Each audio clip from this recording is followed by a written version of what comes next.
Hey YouTube, it's Eric here with monkeypawwargaming.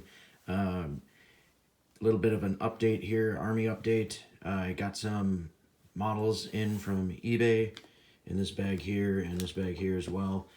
The other thing about what we're going to talk about too is these are going to end up getting stripped down to bare metal again, so I can begin the process of repainting them. So we'll just kind of show you just a quickie video of my method and process of how to strip the paint off metal models.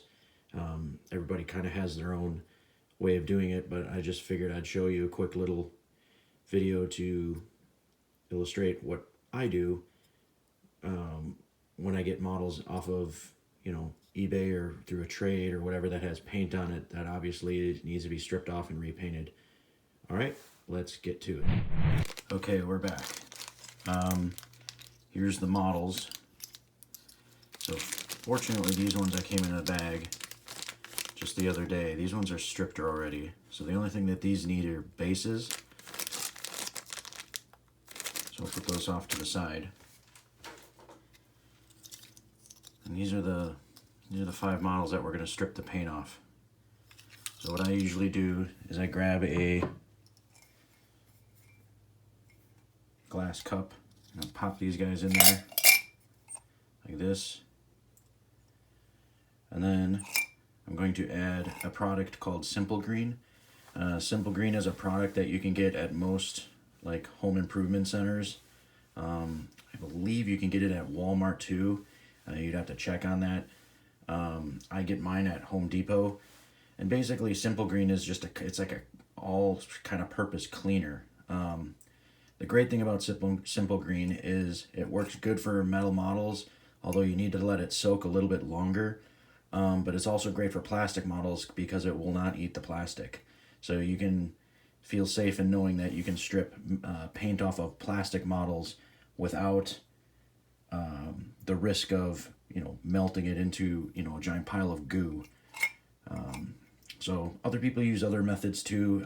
There's videos out there of detailing what other products people use to strip models in a safe manner, but for me Simple Green has pretty much been my go-to, and it really hasn't let me down.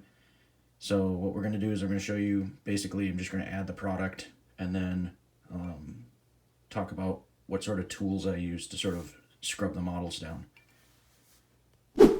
Right, okay, so here we got my cup, got the product. I'm going to add this in. I'm going to fill this up all the way to the top. Make sure if you're using this, you want the model completely submerged. You don't want to leave any part unexposed, obviously, because then the product won't get to all the parts of the model that needs to be stripped. So yeah, here's a close-up of it, completely submerged. And then usually what I do, just so it doesn't get spilled or anything like that, is I put a lid on it like this and agitate it a little bit. And then what I'm going to do is I'm going to let this sit for maybe 3 days. And on the second day, maybe check in on it just to kind of see, do a little test on a model. See how well the paint is coming off. Some paint comes off better than others.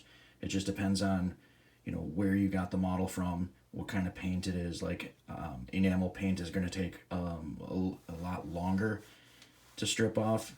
I would say probably let it soak for 4 to 5 days. But your mileage may vary on that. It just depends on the quality of the paint. Did somebody seal it with a sealer? All those types of things you'll see when you kind of get an up-close look at the model, and then you kind of use your best judgment. So, all right, we're going to put this down over here. All right, and then let's talk about like some of the things that I use to scrub it once it's sort of done, which we'll do a follow-up video of that, showing you what they look like a before and after. Obviously you saw the before, we'll do an after.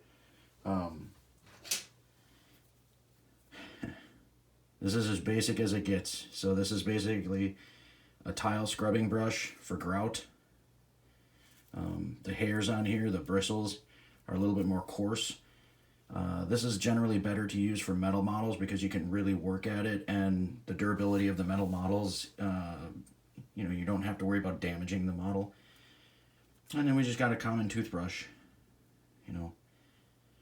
Usually just get, like this one is from, when you go to the dentist, they kind of give you those little care packages on your way out after getting your teeth cleaned and stuff. Usually with these brushes end up basically doing hobby projects. So usually the toothbrush is probably safer to use for plastic models, especially the newer GW ones. The models, the detail in the models are phenomenal now, but stripping them down has become increasingly difficult because there's so many fiddly little bits on it. So many tiny little things, ribbons, antennas, just small little details. While they look great on the model, from a secondary market standpoint, if somebody has it painted already and you want to strip it down, back to bare plastic, it's really tough. So I recommend using a toothbrush, usually with a gentler bristle. And then, you're going to scrub these over the sink. Obviously, I'm here in my laundry room with the utility sink. So you'll be scrubbing these for a little bit and then wash them off, obviously. But these are the two types of brushes that I use when I'm doing this process. So hope that was informative, and we'll do another video showing a follow-up to this. And if you like this, like and subscribe button, you can go and hit that right now. And we'll talk to you soon.